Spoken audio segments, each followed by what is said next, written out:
네, 지난 시간에 이어서 문제 해결 능력에 있어서의 이제 요소와 조건에 대해서 함께 공부하도록 하겠습니다. 우선 문제 해결 능력에 있어서는 여러 가지 그 스킬을 통해서도 배울 수 있지만 우선 나 개인에 대한 기본적인 정신 같은 마인드라고 할까요? 를 다져놔야 인프라가 돼 있어야 문제 해결 능력에 있어서 여러 가지 기능을 사용할 수 있다 이렇게 말씀드릴 수가 있고요. 이제 그 중에서 이제 끈기와 도전 정신이라고 이제 하는 것인데요. 끈기와 도전 정신은 문제 해결과 또는 개인의 성장에 있어서 핵심적인 요소입니다. 은근과 끈기와 도전 정신이라고 하는 것은 어느 곳에 내놓더라도 반드시 인프라가 되어 있는 마인드에서 기인한다. 그래서 우리가 특히 실패를 학습의 기회로 삼고 또 장기적 목표에 집중하면서 긍정적 마인드셋을 유지하는 것은 이러한 정신의 중요한 구성 요소이다 라고 말할 수가 있습니다. 그래서 이제 예를 들어서 실패를 학습의 기회로 삼는 태도는 성장과 발전의 핵심입니다. 그래서 우리가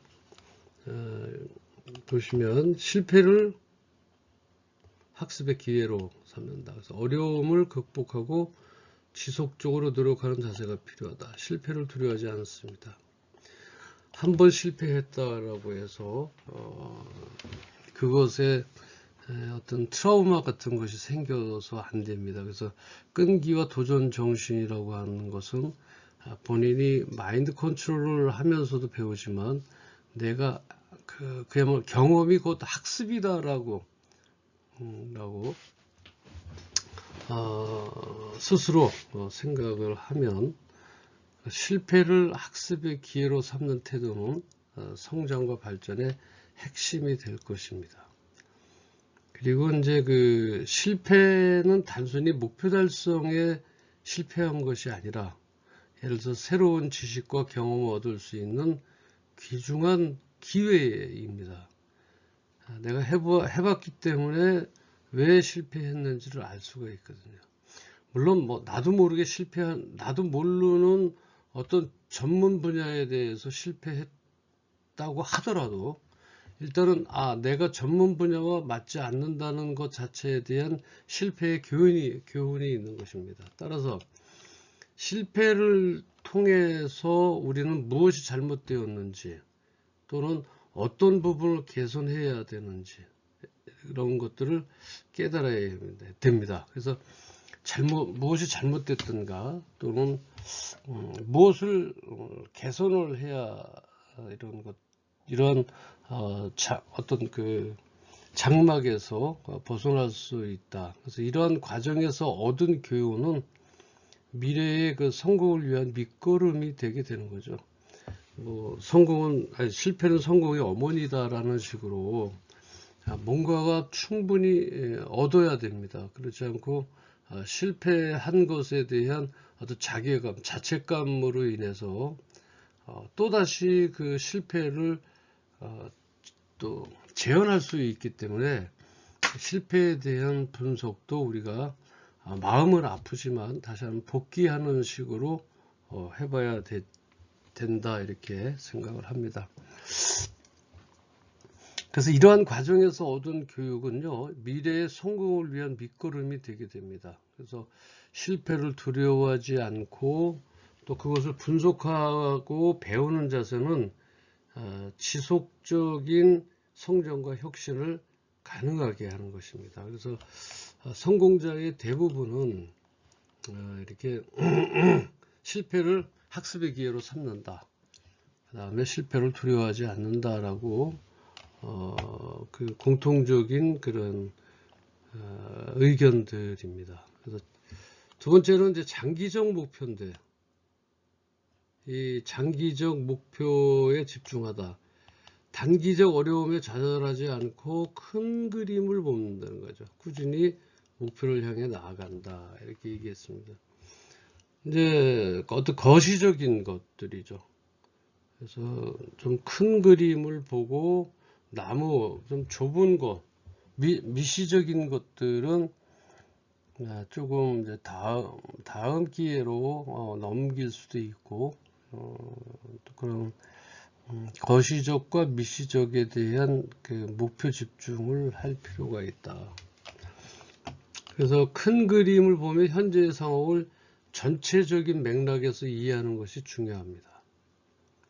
그래서 이는 어떤 단기적인 실패나 좌절을 더 큰 성공을 향한 과정의 일부라고 인식해 두는 것이 긍정적인 생각을 갖도록 하는 것이 좋다라고 얘기할 수가 있습니다. 그래서 장기적 목표에 집중함으로써 이제 우리는 일시적인 어려움을 극복을 하고 지속적으로 노력할 수 있는 그런 동기를 얻게 됩니다.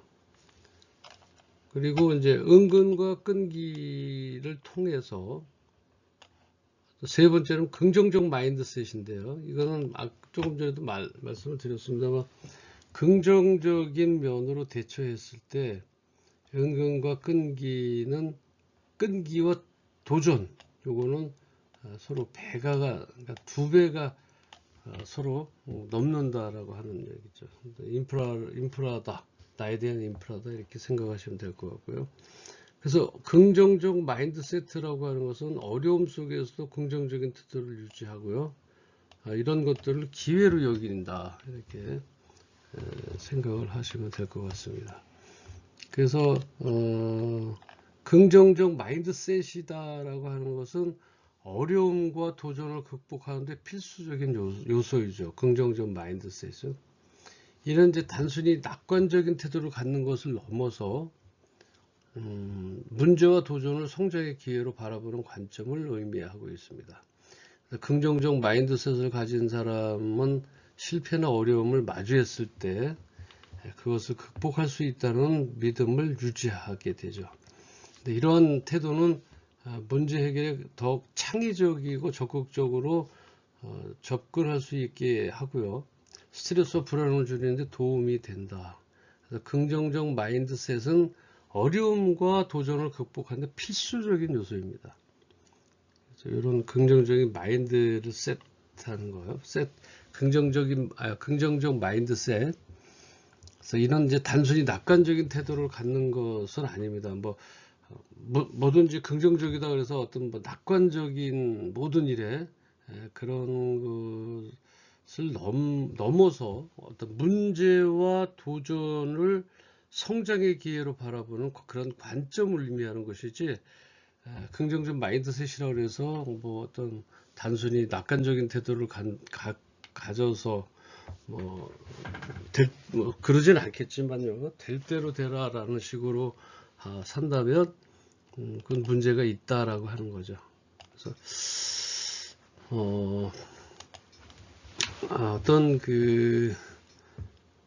일단 마인드셋 자체를 가지고 있는다고 하는 것이 매우 중요하다. 그랬을 때 그런 마인드를 자기가 이제 컨트롤하고 이런 사람들한테는 실패나 어려움을 마주했을 때 사실 그것을 극복할 수 있는 힘이 아주 배가 된다라는 얘기죠.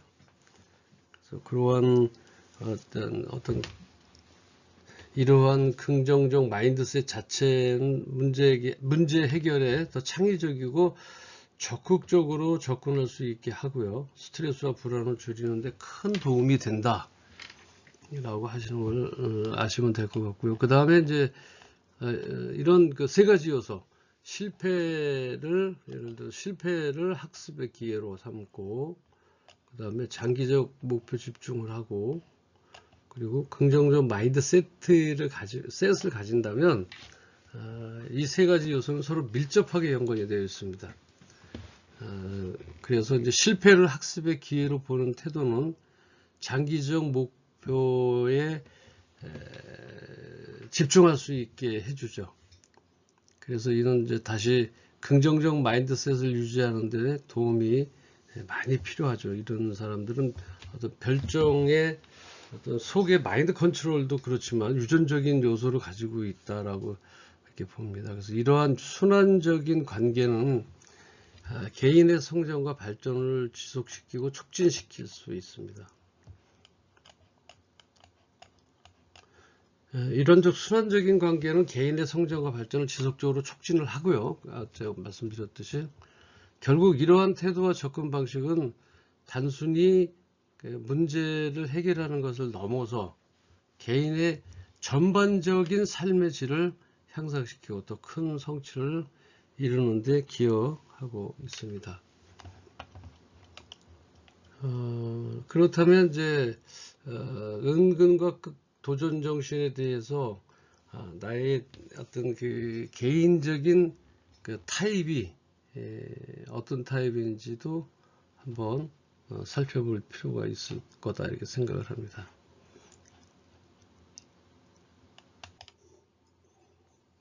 그래서 이 세 가지 요소는 밀접하게 연관되어 있다 이렇게 말씀드릴 수 있습니다. 그래서 실패를 학습의 기회로 보는 그 태도는 장기적 목표에 집중할 수 있게 해주고요. 그 다음에 이는 또 이제 긍정적 마인드셋을 유지하는 데 도움이 됩니다. 그래서 이러한 순환적인 관계는 개인의 성장과 발전을 지속적으로 促진하는데 이 개인의 성장과 발전을 지속시키는 이유는 뭐예요? 우리가 지금 끈기와 도전을 정신을 갖기 위한 거고 또 끈기와 도전 정신을 갖기 위한 것이 뭐예요? 문제에 해결할 수 있는 어떤 방법을 찾기 위한 것입니다. 그래서 이 3단계의 세 가지 것들은 서로 밀접하게 연관이 되어 있다. 이렇게 말씀을 드릴 수 있습니다. 그래서 이러한 태도와 접근 방식은 단순하게 어떤 문제를 해결하는 것을 넘어서이죠.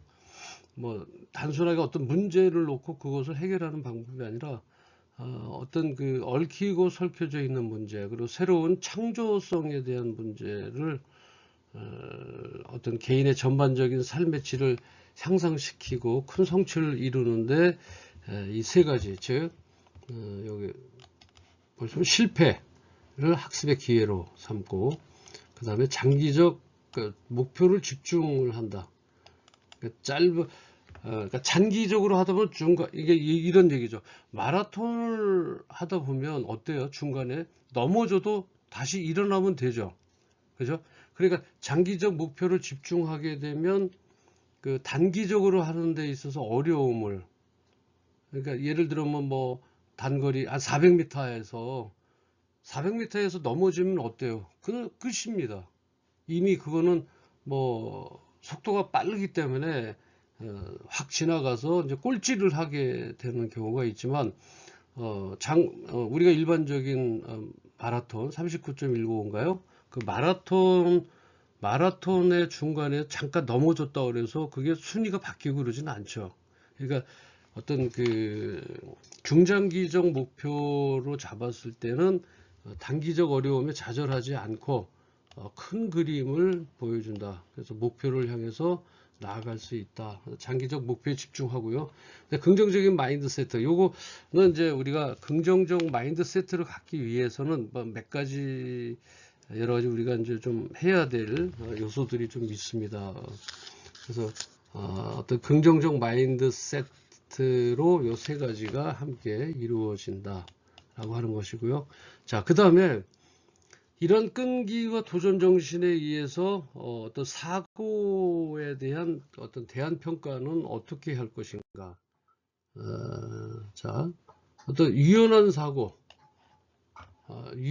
사고라고 하는 것은 상황에 따라 접근 방식을 변경할 수 있는 아주 유연성이 중요합니다. 그래서 고정관념에서 어떠라고요? 벗어나라 그랬죠. 우리가 전전 시간에 배웠던 그 케이크 자르기 있었죠. 케이크 자르기. 이 케이크 자르기 같은 경우도 3번의 칼질로 해서 8조각을 낸다 라고 하는 것이 우리는 어때요? 어떤 고정관념에 벗어나 있다 보니까 케이크를 위에서만 이렇게 자르게 돼 있어요. 고정관념이죠. 그래서 우리가 한번 이런 이제 케이크 있다고 치면 이제 이런 케이크에서 고정관념이라는 거 어때요? 우리가 이쪽으로 한 번 자르고, 그죠? 또 두 번 자르라 그랬을 때 또 두 번 잘라서, 이게 8개를 만들기 위해서는 이런 식으로 잘라서 어때요? 그 다음에 이렇게 자르는 거죠. 이렇게. 이런 식으로. 그래서 이런 고정관념에서 벗어나야 된다. 그러니까 다시 말씀을 드리면 유연한 사고는 고정관념이나 어떤 기존의 틀에 얽매이지 않고 다양하고 자유로운 관점에서 이 케이크도 밑을 봐야 위에만 보이는 거잖아요. 그죠? 그래서 이러한 그 바라보는 시각에 대한 관점의 문제에 대한 능력입니다. 그래서 유연한 사고라고 하는 것은 정말 내가 생각하고자 하는 것이 한 곳에 얽매이지 않고 이쪽을 볼 수도 있고 또 저쪽을 볼 수도 있다. 라는 것입니다. 그래서 이런 이제 새로운 아이디어를 창출하고 또 기존의 패러다임을 재구성하는데 필수적입니다. 유연한 사고를 가진 사람은 변화하는 환경에 빠르게 적응하게 되고요. 그 다음에 예상치 못한 상황에서도 창의적으로 해결책을 찾아낼 수 있습니다. 이러한 사고방식은 다양한 관점을 수용하고 어떤 관점이라고 하는 것은 너무 한 곳에 얽매이지 말아라라는 얘기죠. 그래서 실패를 아까 전에도 처음에도 말씀을 드렸습니다만 실패를 학습의 기회로 삼고 또 모호함을 포용하는 태도를 포함하는 것입니다. 그래서 유연한 사고라고 하는 것은 단순히 타고나는 것이 아니라 제가 또 누차 말씀드렸죠. 이 창의성이라고 하는 것은 태어날 때 타고나는 것이 절대 아닙니다. 그래서 또 뭘 말씀을 드렸죠? 머리가 좋다고 그래서 창의성이 있는 거 아닙니다. 어떤 문제를 해결해 나가는 것을 머리가 좋아서 있다고 되는 것이 아니고요. 어떤 일정한 간격에 의한 훈련과 대처로 인해서 유연한 사고가 나타나는 것입니다. 지속적인 연습과 또 경험을 통해서 개발될 수가 있어요. 그래서 경험이 학습이다. 또는 실패가 학습이다. 그러니까 실패라는 건 하나의 경험이지 않습니까? 그죠? 그래서 이는 개인과 조직의 혁신과 성장을 위한 아주 중요한 핵심 요소입니다. 여러분들이 그래서 나는 문제 해결 능력에 머리가 나빠서 또는 어떤 유전적인 요소가 부족해서 뭐 여러 가지 IQ가 높아야 되고 이런 것하고는 전혀 관계가 없습니다. 문제를 해결해 나가는 능력은 지속적인 연습과 경험을 통해서 개발되어 나간다라고 하는 거 잊지 마시기 바라고요. 그 다음에 이제 대안 능력 평가, 여기 두 번째 여기 옆에 있죠. 대안 능력 평가라고 하는 건 여러 해결책 중 최적의 대안을 선택합니다. 문제가 발생을 할 수가 있어요. 살아가다 보면 전부 문제투성입니다. 그 문제를 해결해 나가려고 하는 것들은 뭐냐면 여러 가지 해결책을 내놓을 수가 있어요. 그래서 우리가 브레인스토밍도 이제 어떤 그 스킬 중에 하나다 이렇게 말씀을 드렸습니다만 브레인스토밍 자체에서도 대안의 여러 가지 선택 대안을 쭉 뭐하죠? 브레인스토밍 할 때 나오는 그 주제나 안건에 대해서는 비평하지 않는 것이 최고 법칙입니다. 그래서 그러한 해결책들 이런 것들을 선택해서 각 대안의 장단점을 객관적으로 분석하는 것입니다. 그래서 대안 평가 능력, 다시 말하면 대안 평가 능력은 여러 가지 선택지 중에서 최적의 해결책을 선별하는 중요한 기술입니다.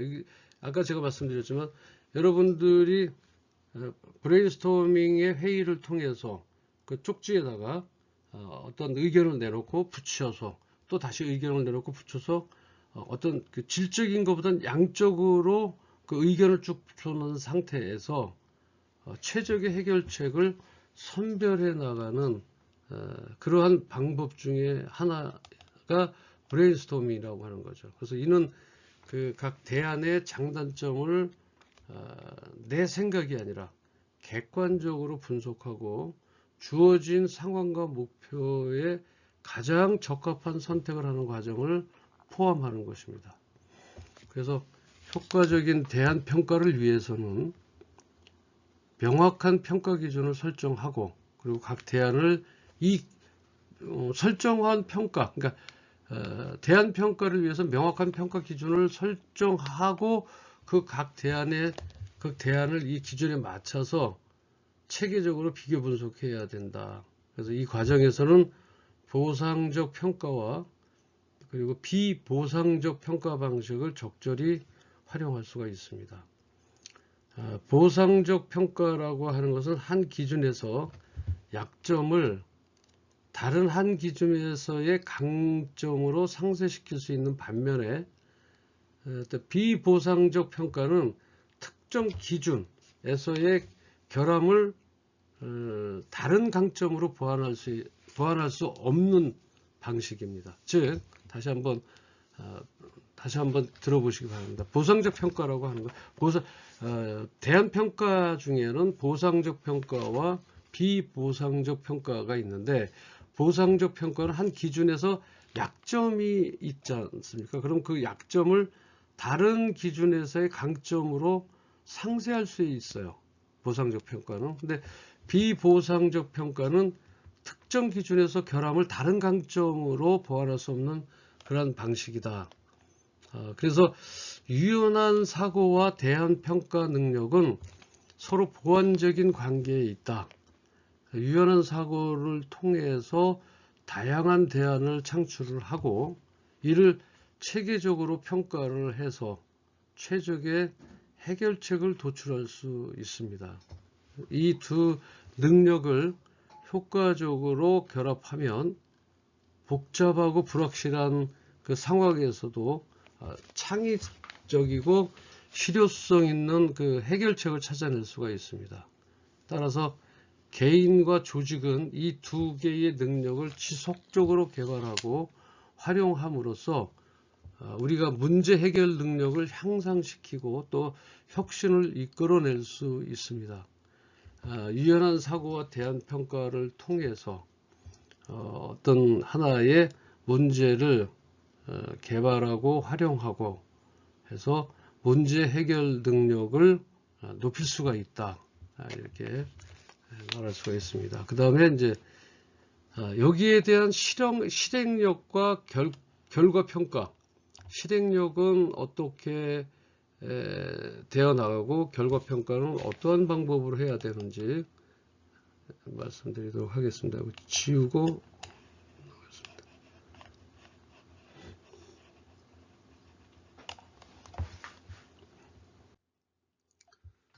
실행력과 결과 평가라고 이제 요 말은 이제 실행력과 결과 평가다. 실행력과 결과 평가는 우선 첫 번째로는 어때요? 계획을 수립하고 그 다음에 두 번째 실행해서 결과 평가를 얻는다.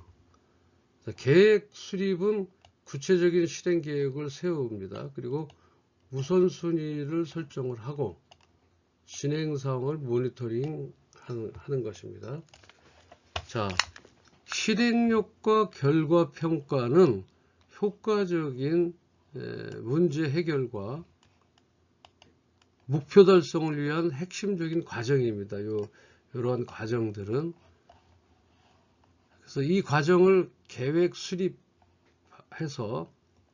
실행을 하고 결과 평가의 세 단계로 구성되어서 각 단계는 이제 계획 수립에 대해서는 목표 달성을 위한 청사진을 그리는 단계입니다. 이거는 목표 달성을 위한 청사진을 그리는 단계다. 여기서 이제 청사진을 그리는 처음 계획 수립 단계이고요.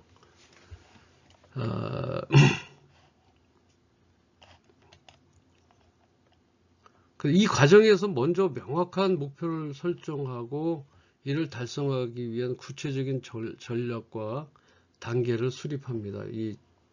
여기에서요. 그래서 효과적인 계획 수립을 위해서는 가용 자원을 파악을 하고 잠재적 장애물을 예측을 합니다. 파악하고 그 다음에 예측하고 시간과 비용을 고려한 현실적인 일정을 수립해야 합니다. 또한 계획 수립에서 계획에는 책임자 지정, 세부 작업 분배, 또는 성과 측정, 지표 설정 등이 포함되어 하고요. 이 단계에서는 어떻습니까? 유연성을 고려해서 예상치 못한 그런 상황에 대응할 수 있는 대안도 여기서는 만들어야 됩니다. 계획 수립에서는. 만약에 이제 예를 들어서 이제 우리가 예를 든다면 말이죠. 회사에서는 계획 수립이에요. 회사에서는 6개월 내에 사용자 친화적인 건강관리 앱을 개발하여 출시하기로 결정을 했다. 이렇게 이제 계획을 수립했을 때 6개월 내에 사용자 친화적인 건강관리 앱을 개발하여 출시하기로 결정했습니다. 계획 수립 단계에서는 세부 사항을 정하고 목표 6개월 내 이제 세부 사항을 정하는데 어떻게 이제 계획 수립을 해서 정하느냐, 그것은 이제 목표를 우선 설정해야 되겠죠, 그죠? 그래서 목표를 설정하고 6개월 내 건강관리 앱을 개발해서 출시한다. 근데 첫 달에 10만 다운로드를 달성한다. 그러니까 첫 달에요. 10만 명이 이제 앱을 다운로드 받을 수 있도록 달성할 수 있는 그런 계획을 수립을 하겠다라고 하는 거죠. 그러니까 이 제목은요, 다시 말하면 말씀드리면 이 회사는 6개월 내에 사용자 친화적인 건강관리 앱을 개발하여 출시하기로 결정을 했습니다. 회사에서. 그랬을 때 실행력과 결과평가에 대한 계획 수립은 이제 계획 수립 중에서 목표를 설정하겠죠. 그죠? 목표를 설정하면 6개월 내에 건강관리 앱을 개발하면서 출시한다. 목표가요. 첫 달 10만 다운로드를 달성한다. 그리고 이제 주요 기능, 목표 중에서 주요 기능은 운동을 추적하고 식단 관리, 수면 분석을 하고요. 그 다음에 팀 구성을 어떻게 해야 될 것이냐. 계획 수립이니까 팀 구성도 나와야 되겠죠. 개발자 5명, 디자이너 2명, 예를 들어서 프로젝트 매니저 1명. 그 다음에 이거 일정은 어떻게 잡을 것입니까? 기획 1개월, 개발 3개월, 테스트 1개월, 마케팅 출시, 준비 1개월 해서 도합, 예를 들면 3개월, 아까 이제 4개월, 5개월, 한 6개월이죠. 우리가 이제 맨 처음에 했었을 때 6개월이었으니까요. 6개월 목표로 잡았었고, 그 다음에 이제 예산은 어떻게 할 것이냐. 예산은 개발 비용 5억 원, 마케팅 비용 2억 원 해서 7억을 예산을 잡고, 그런데 그렇다면 우리가 계획 수립에 대한 위험 요소는 무엇인가? 위험 요소로 대표로 꼽을 수 있는 게 뭐예요? 경쟁사 출시, 기술적 문제, 그 다음에 일정 지연 등을 파악하고 대응 방안을 마련하는 것입니다. 자, 이렇게 해서 이제 계획 수립을 어떤 회사에서 이렇게 내놨을 때 계획 수립은 이러한 순서대로, 예를 들면 어떤 그 목표를 하고요. 6개월 내에 뭘 하겠다. 주요 기능, 개발하고자 하는 것들에 대한 주요 기능, 팀 구성, 그리고 디자이너 뭐 이런 식으로 팀을 구성해야 되고요. 일정, 어떻게 개발하고 준비하는데 얼마나 걸리고 뭐 그런 것들이고. 그다음에 위험 요소, 이렇게 이제 계획 수립을 정하고요. 그 다음에 두 번째는 이제 실행을 해야 되겠죠. 실행. 계획을 효과적으로 실행해 옮깁니다. 필요에 따라서 전략을 조정할 수도 있다. 자, 실행 단계는 수립된 아까 이제 6개월 내에 우리가 그 예를 들어서 계획을 실제로 이제 수립된 계획을 실제 행동으로 옮기는 과정이죠. 이 실행은. 그래서 이 단계에서는 계획에 따라서 자원을 배분하고 팀원들과 효과적으로 소통하며 진행 방향을 지속적으로 모니터링합니다. 그래서 실행 과정에서는 예상치 못한 문제나 변화에 유연하게 대응하는 것이 중요합니다. 갑자기 우리가 생각하지 못한 돌발 상황이 반드시 나올 수도 있어요. 계획을 하다 보면 여러분들이 계획을 짰을 때 계획대로 100% 다 이루어지던가요? 아마 계획하고 실제 실행은 약간 갭이 좀 있습니다. 아니, 갭이 있는 게 아니라 거기에 어떤 상황에 대해서 미래에 대한 예측을 할 수가 없기 때문에 계획 수립을 하더라도 실행에 옮길 때 예상치 못한 문제나 그 변화에 대해서 우리가 당황하지 말고 유연하게 대응하는 것이 아주 중요합니다. 또한 팀원들의 동기를 유지를 하고 필요한 경우에 적시에 조정을 가하는 것도 필요합니다. 그래서 실행 단계에서는 어떤 계획된 일정과 예산을 준수하면서도 품질을 요구하는 균형 잡힌 접근이 요구가 됩니다. 그래서 이제 그 실행을 우리가 이제 아까 그 6개월에 대한 계획을 잡았었잖아요. 계획 수립에서 건강 친화적인 앱을 개발하기로 해서 이제 했는데, 그러면 그 실행에 대해서 어떻게 해야 되는 것인지, 실행은 예를 들어서 아까 그 얘기했던 그런 것에 실행을 한번 해보겠습니다. 계획에 따라서 프로젝트를 실행합니다. 주간 회의를 통해서 진행 상황을 점검하고 팀원 간 소통을 이제 처음에 이제 해야 되겠죠. 그러니까 아까 그 프로젝트를 계획을 했으니까요. 그리고 계획 과정에서 사용자 피드백을 반영해서 UI하고 UX를 개선해야 됩니다. 유저 인터페이스라고 하는데 사용자들이 그 안에서 정말 편하게 어떤 그 앱을 사용할 수 있게 UI나 UX를 개선해야 된다. 그 다음에 예상치 못한 기술적 문제로 일정이 지연되거나 또 추가 인력을 투입하여 대응해야 될 경우도 있습니다. 기술적 문제라고 하는 것은 어차피 그 알고리즘에 의한 소프트웨어 개발이기 때문에 어떤 작업자의 어떤 갑자기 생긴 개인적인 일, 이러한 것들, 그 다음에 개발하고자 하는 그 프로그램에 대한 소싱에 대한 어떤 문제라든지 이런 것들이 불쑥불쑥 튀어나올 수 있다라고 하는 것입니다.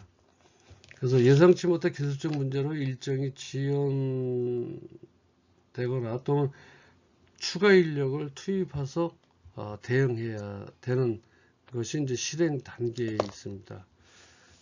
우리가 이제 베타 테스트를 통해서 버그를 수정하고 사용자 경험을 개선하는데, 일단 그 초기에 세팅된 그 스탠다드화된 앱이 아니고 실험용 버전으로 이제 어떤 그 샘플로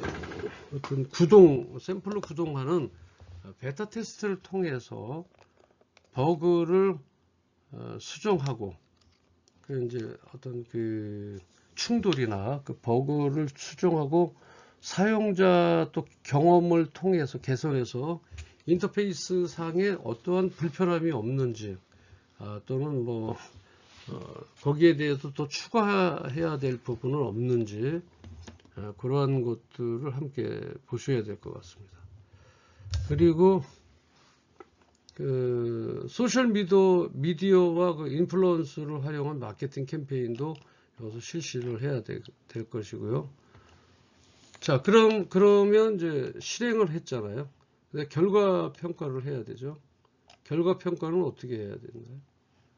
실행된 계획의 성과를 측정을 하고 분석하는 단계입니다. 그래서 이 과정에서는 초기에 설정한 목표와 실제 달성된 결과를 비교해서 성과를 객관적으로 평가합니다. 그래서 평가는 단순히 성공 여부를 판단하는 것을 넘어서 과정에서 얻은 교훈과 개선점을 파악하는데 중점을 둡니다. 정량적, 정성적 데이터를 모두 고려해서 종합적인 평가를 수행하고요. 또 이를 통해서 향후 계획 수립과 실행에 반영할 수 있는 인사이트를 도출합니다. 그리고 또한 평가 결과를 예를 들어서 팀원들과 공유하고 성과에 대한 적절한 보상과 인정을 제공하는 것도 중요합니다. 그래서 팀원들의 사기 진작을 위해서 팀원들과 공유하고 평가 결과를요, 성과에 대한 적절한 보상과 인정을 제공하는 것도 중요하다. 그래서 이 결과 평가를 이제 실제적인 우리가 이제 예를 들어서 결과 평가를 한다면 프로젝트를 완료한 후에 결과 평가를 하는데 그 목표 달성도 앱은 계획보다 2주 늦게 출시되었으나 이제 예를 들어서 2주 늦게 출시될 수도 있죠. 근데 그 과정을 생각을 해서 2주 늦게 출시되었으나 첫 달 다운로드 수가 12만으로 목표를 초과 달성했어요. 이럴 수도 있죠. 그죠? 초과 달성했고, 또 사용자 피드백에 대해서는 앱스토어 평점을 5점 만점에 4.5, 또 주요 기능에 대한 긍정적 평가, 이러한 식으로 나오고요. 재무 성과를 본다면 재무 성과는 초기 예산을 10% 초과했으나 예상보다 높은 광고 수익이 발생을 했다. 그래서 예산을 10% 초과를 했다. 그 다음에 이제 같은 그 팀 성과, 개발팀의 협업 능력과 향상 일부 팀원의 업무 과부하 문제가 발생된 것이 발견되었고, 개선점은 뭐냐? 개선점은 일정 관리의 중요성과 사용자 테스트의 필요성, 마케팅 전략의 효과성 등을 파악하고, 또 이러한 평가를 바탕으로 회사는 또 다음 프로젝트에서는 더 현실적인 일정을 수립을 하고 그러니까 사용자 테스트를 강화시키고 효과적인 마케팅 전략 유지 등의 개선 사항을 적용할 수 있다. 그래서 이 과정을 통해서 회사는 조금 더 프로젝트 관리 능력을 향상시키고 더 나은 제품을 개발할 수 있는 기반을 마련하게 된다. 그래서 결과 평가로 통해서 계획, 이게 지금 여러분들에서는 간략하게 이렇게 나와 있지만 이 내부적인 계획 수립에 대한 전반적인 항목과 거기에 대해서 어떻게 움직이고 어떠한 그 리졸트를 받았는지, 어떤 그 결과물을 어떻게 받았는지, 그렇다면 그 결과에 대한 평가는 어떻고 향후는 어떠한 그 실행을 할 때 어떻게 실행을 해야 된다라고 하는 것들을 이 시간에 배웠고요. 이제 그 다음에 이제 그렇다면 이제 실행과 결과 평가를 통해서 어떠한 협업 능력을 가지고 있는지, 그 협업 능력은 또 협업 능력이라고 하는 것은 말 그대로 어떤 그 서로 합쳐진 어떤 그 뭐라고 얘기할까요? 집단지성이라고 할까요? 그러한 능력은 이제 현대 직장에서 매우 중요한 역량입니다. 그래서 효과적인 의사소통이라든지 다양성 존중, 존중할 수 있는 것이 꼭 내가 하는 것만이 존중받는 것은 아닙니다. 그래서 그 다양한 존중, 그 다음에 갈등 관리는 협업 능력의 핵심 요소이다. 각 항목에 대해 서술적으로 한번 예를 들어서 설명을 제가 한번 해보도록 하겠습니다.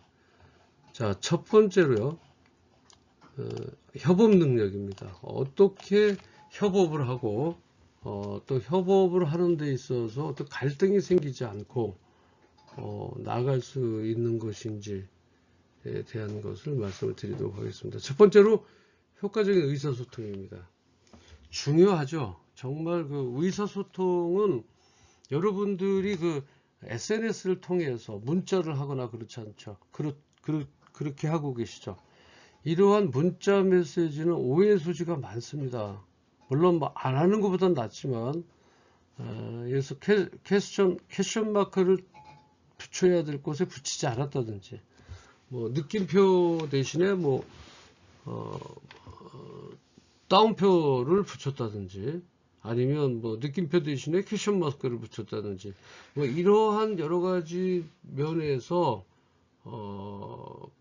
어떤 그러니까 효과적인 의사소통이 잘 안 되고 있다라고 하는 것이지.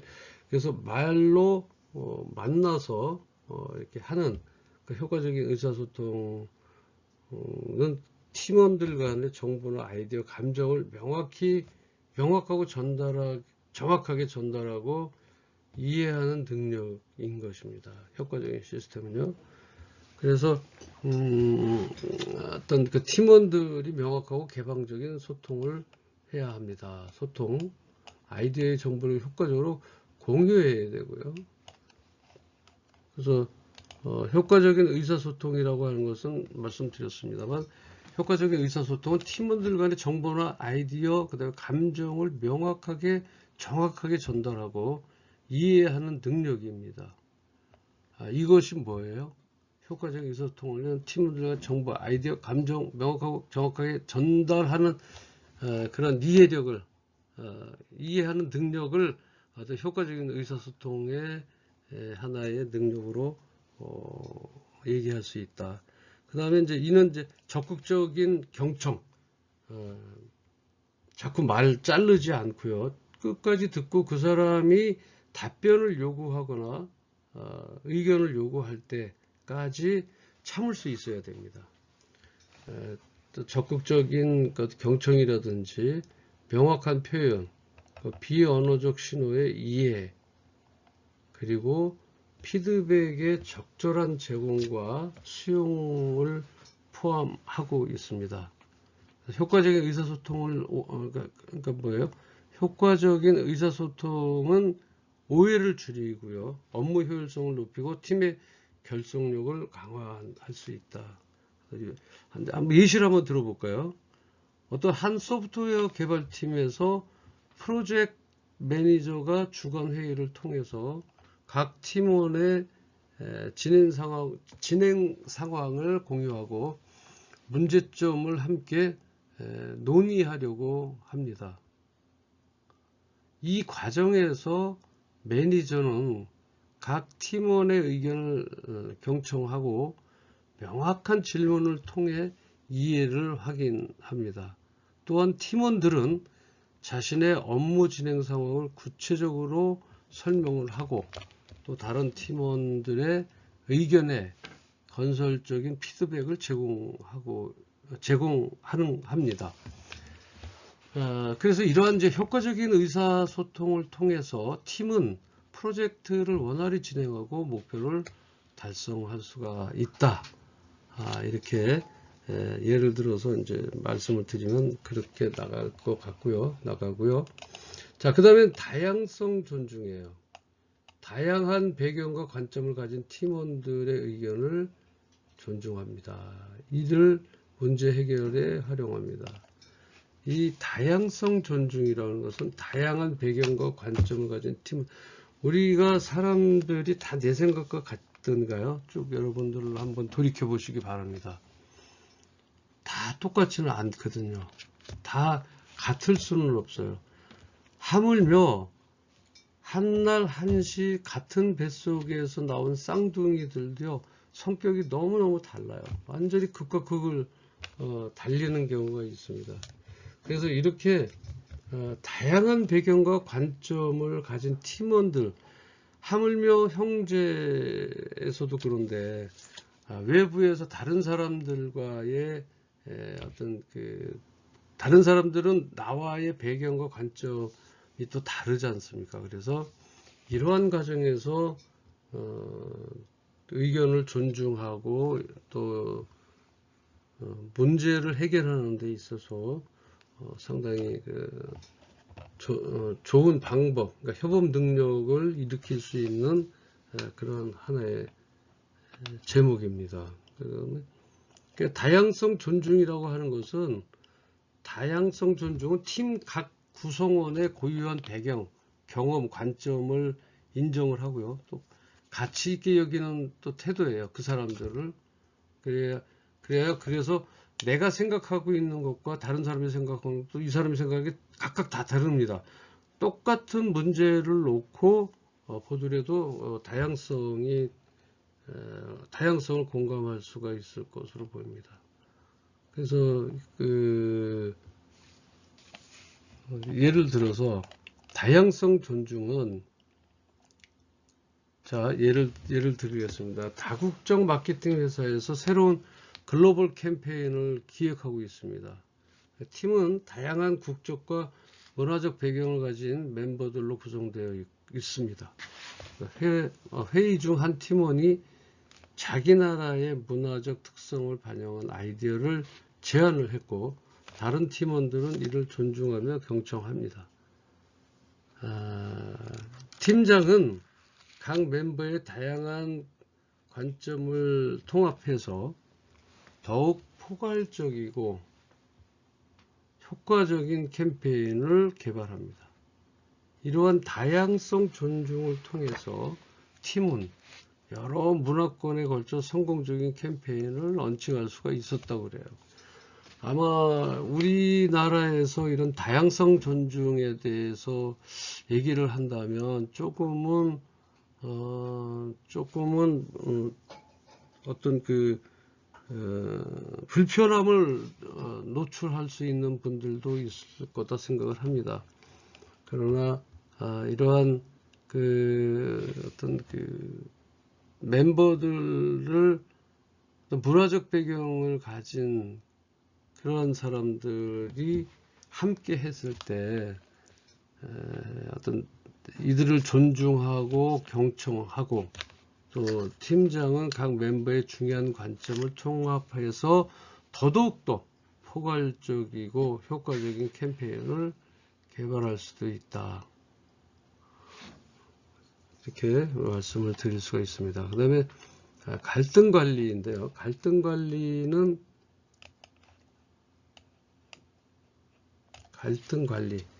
팀 내의 갈등을 건설적으로 해결합니다. 또 서로의 차이점을 이해하고 합의점을 찾습니다. 갈등 관리라고 하는데요. 갈등은 소통이 조금 덜 이루어지다 보니까 갈등이 생기는 듯 합니다. 그 다음에 이 갈등이라는 말 그 자체가요. 이 갈등이라는 말 자체가 이게 칡뿌리 갈자예요. 그러니까 칡뿌리가 어떻게 막 이렇게 막 얽혀져 있잖아요. 그다음에 등자는 등나무 등자인데 등나무의 가지나 그 굵기, 줄기 등을 한번 보세요. 정말 강하게 번식해서 쭉 감아서 갑니다. 쭉쭉 감아서 벽에서도 감아서 가고요. 정말 갈등이 이처럼 칡과 등나무처럼 이렇게 얽혀져 있는 것 이것입니다. 그래서 이러한 갈등을 건설적으로 해결하는 게 이제 갈등 관리인데 갈등 관리는 어떤 효과적인 갈등 관리는 팀의 생산성을 유지를 하고 관계를 개선하고 더 나은 건설을 도출하는데 이것이 도움이 많이 된다 말씀을 드리고 이제 예를 들어서요. 한 건축 설계팀에서 두 팀원이 프로젝트의 핵심 디자인 요소에 대한 의견 충돌을 겪고 있다. 이렇게 가정을 해볼게요. 한 건축 설계팀에서 두 팀원이 프로젝트의 핵심 디자인 요소에 대해 의견 충돌을 겪고 있다. 팀장은 이 갈등을 인지하고 양측의 의견을 듣는 중재회의를 소집합니다. 회의에서 팀장은 각 팀원의 관점을 존중하면서도 프로젝트의 목표와 고객의 요구사항을 상기시키고 있죠. 그래서 양쪽의 아이디어를 통합한 새로운 접근 방식을 제안을 하고 또 팀원들과 함께 이를 발전시킵니다. 이러한 갈등 갈등 관리를 통해서 팀은 더 혁신적인 디자인을 개발을 하고 팀원 간의 관계도 개선할 수가 있습니다. 그래서 이러한 협업 능력의 요소들은 서로 밀접하게 연관되어 있고 또 함께 발전시켜 나아갈 때 팀의 성과와 만족도를 크게 향상시킬 수 있다. 그래서 이러한 협업 능력에 대한 이러한 것도 여러분들이 잘 눈 담아 놓으시기 바라겠습니다. 자, 오늘 긴 시간까지 청취하시느라 수고 많으셨습니다. 다음 시간에 또 뵙도록 하겠습니다. 감사합니다.